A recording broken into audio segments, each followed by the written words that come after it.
회원 여러분 안녕하십니까? 최동익 인사드리겠습니다.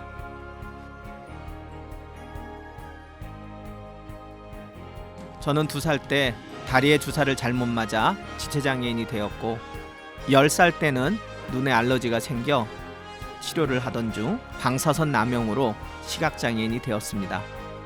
그 후부터는 책을 볼 수 없어 국립서울맹학교를 다니게 되었고 고등학교 졸업 후에는 숭실대학교와 대학원 그리고 미국에 건너가 미시간 대학교에서 사회복지를 공부했습니다. 귀국 후에는 세계 최초 시각장애인 극단인 소리를 만들어 공연을 하였고 이후에는 한시련의 12기 회장, 실로암 복지관장을 하였습니다.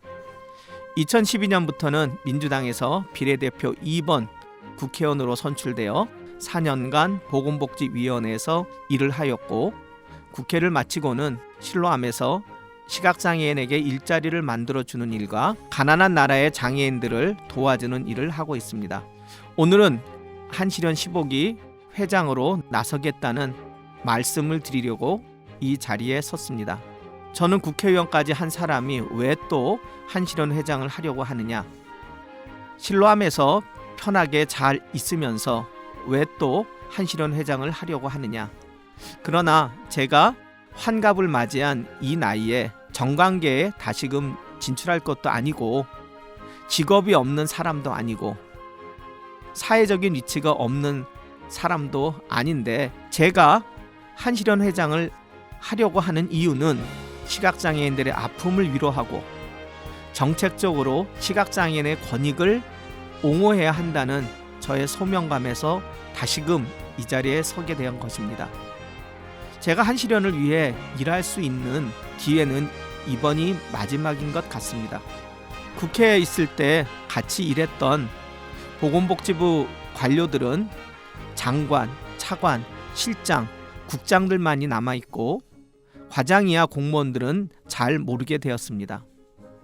국회에서도 친하게 지낸 국회의원분들이 지금은 국회의장, 부의장, 상임위원장, 간사 등이지 일반 초선 국회의원들은 잘 모릅니다. 이러한 저의 인적 자원들을 활용하여 우리 시각장애인들의 권익과 복지를 증진시킬 수 있는 시기는 이번이 마지막 기회라고 생각해서 회원들 앞에 서게 되었습니다. 존경하는 회원 여러분, 우리는 앞이 보이지 않습니다. 그러나 열심히 살아왔고 또 열심히 살고 있습니다. 하지만 눈뜨고 살아가는 사람들의 세상 속에서 살고 있기 때문에 너무 힘듭니다. 아픈 차별과 상처를 받으면서 살아가고 있습니다. 앞을 보지 못하기에 일자리도 얻기 쉽지 않습니다. 그나마 국가에서 안마를 하면서 먹고 살려고 했는데 안마는 비장애인들이 시장을 다 차지하고 국가는 이를 방치하고 있습니다. 4차 산업혁명을 맞이하여 과학기술은 발전하고 있지만 우리 시각장애인들은 그 발전에 오히려 불편함을 더 가지게 됩니다. 선진국에서는 그 기술의 발달에 시각장애인들의 접근성을 보장해주는 법을 만들어 시행하고 있지만 우리 대한민국 정부는 기업의 이익만을 대변하면서 우리의 아픈 차별을 못 본 채 하고 있습니다. 지방에 사시는 회원분들은 거의 다 어르신들인데 어르신들은 활동 지원 서비스를 신청할 수도 없고 생활이동지원센터 차량은 부족해서 제대로 이용할 수도 없습니다. 앞못 보고 살아가면서 아이를 키우는 일은 더욱더 어렵습니다. 이러한 문제를 해결하기 위해 우리는 한시련을 만들었습니다. 그러나 한시련은 이러한 일들을 제대로 해결하지 못하고 있는 것 같습니다. 그래서 제가 다시 나서게 되었습니다. 저 최동익은 한시련 회장으로 당선되어 이러한 문제들을 해결하고 싶습니다. 저는 12기 회장을 하면서 많은 일을 하였습니다. 먼저 84억 원의 예산을 확보해서 노원 시각장애인 복지관을 재건축하였고 25억에 이르는 중앙의 소유의 마포 공덕동 소재 롯데캐슬 115평을 구입하였습니다. 또 전북과 경기도에 지부와 공동으로 건물을 구입하였고 30여 개 이르는 지회에 3천만 원씩 9억 원을 지원하여 사무실을 확보할 수 있도록 하였습니다. 이 외에도 학습지원센터를 설립하여 서울시로부터 5억 원의 예산으로 매년 13명의 직원 인건비를 확보하였고 50여 명의 직원이 있는 곰돌이 체육관을 수탁하였습니다. 이 외에도 세계 시각장애인 체육대회를 유치하였고 시각장애인 스포츠연맹의 예산을 국비로 확보하기도 하였습니다.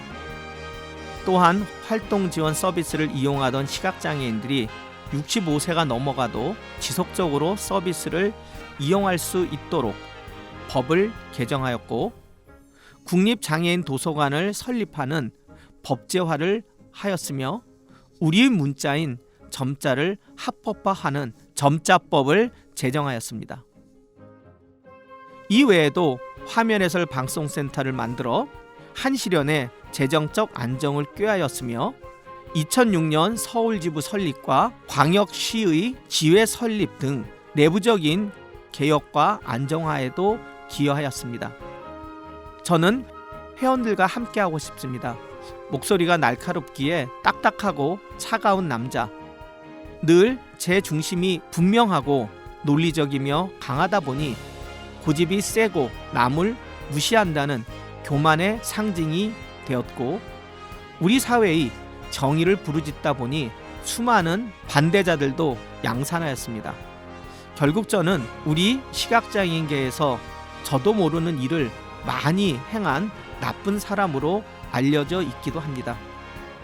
그러나 이제는 어리석은 행동을 반복하는 교만한 회장의 길을 걸어가지 않도록 노력하겠습니다. 사람의 천성은 바뀌지 않는다는 프로이드를 공부했던 제가 저 자신을 확 바꾸겠다는 믿지 못할 약속을 하지는 않겠습니다.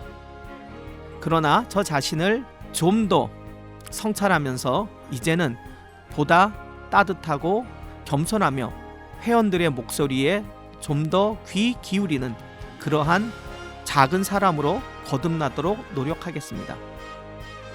아마도 우리들의 눈앞에 놓여 있는 억울함은 하늘보다 높을 수 있습니다. 그러나 그러한 모든 일들을 다 이룩하기에는 제가 너무나 작은 존재임을 시인합니다. 그러나 제가 할 수 있는 일, 꼭 하고 싶은 일을 하고 싶습니다. 제가 꿈꾸어왔던 우리들의 세상, 차별 없는 세상, 배고프지 않는 세상, 그리고 나의 자식들이 부끄러워하지 않는 어버이, 그리고 우리 부모님이 나로 인해 눈물 짓는 임종을 맞이하지 않도록 저의 삶을 바치겠습니다. 감사합니다.